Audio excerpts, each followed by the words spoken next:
Kirena rwimbo rwa mutongoria umaga na iguru nigetha amukirwa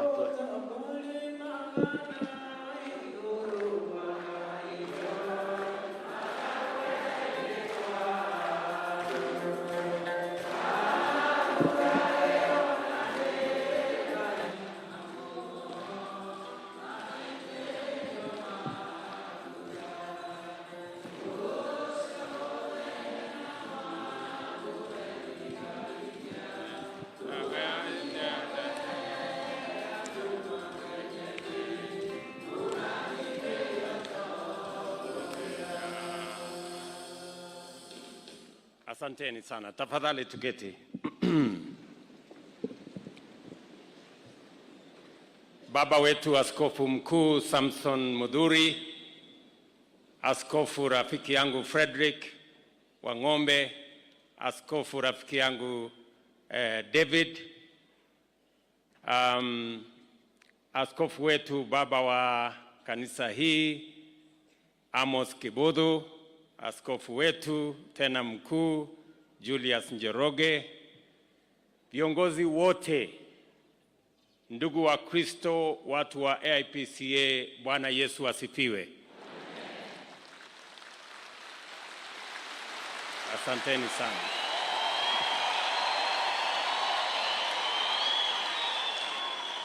Ngaino mwega na hende ciothe Mwathani agocwo. Hebu tuseme Bwana Yesu asifiwe. Asanteni sana. Leo ni siku ya furaha, na sio furaha kidogo, furaha kubwa sana, kwa sababu leo tumekuja hapa kusherehekea mambo matatu ya muhimu. Ya kwanza, tumekuja sote kusherehekea miaka 100 ya kanisa la AIPCA. Na tunashukuru Mungu kwa hiyo miaka 100. Tumeona wema wa Mungu katika hii kanisa. Mahali kanisa hii ilianza sio mahali ilipo leo, na tumekuja hapa kwa furaha nyingi kusherehekea miaka 100. Ya pili, tumekuja hapa vile vile kusherehekea umoja wa kanisa la AIPCA.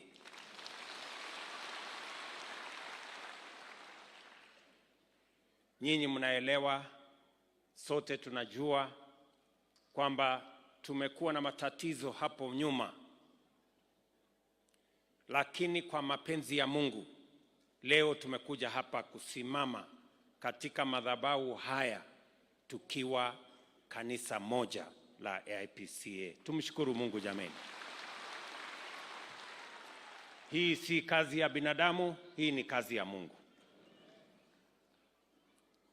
Hii safari ya kuunganisha kanisa la AIPCA imeanza pale nyuma. Watu wengi wamechangia.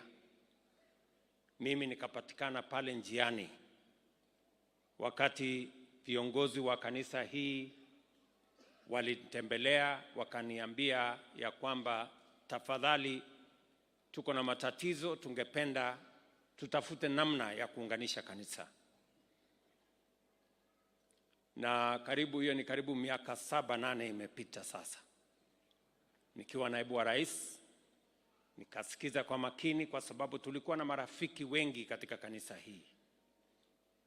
Na hawa marafiki wengi walikuwa pande tofauti tofauti ya kanisa hii. Na ikatusumbua sana, kwa sababu Samson Mudhuri alikuwa rafiki wetu, Julius Njoroge alikuwa rafiki yetu, huyu Frederick Wang'ombe alikuwa rafiki yetu, mpaka hata sisi tukachangia katika ile confusion ilikuwa kwa hii kanisa, kwa sababu tukiitwa na Njoroge tunaenda, ni rafiki yetu. Tukiitwa na Wang'ombe tumefika mapema kwa sababu ni rafiki yetu. Tukiitwa na Mudhuri hivyo hivyo. Sasa lakini mimi nataka nimshukuru Mungu. Mnajua neno la Mungu linatufundisha katika Mathayo 5:9 kusema heri wapatanishi, kwa sababu wataitwa wana wa Mungu. Kwa wale wote mlioshiriki katika kupatanisha kanisa hii, na wako wengi, mimi naamini vile neno la Mungu linavyotufundisha, mtapata sehemu yenu katika baraka ya Mungu kwa kuchangia kupatanisha kanisa hii.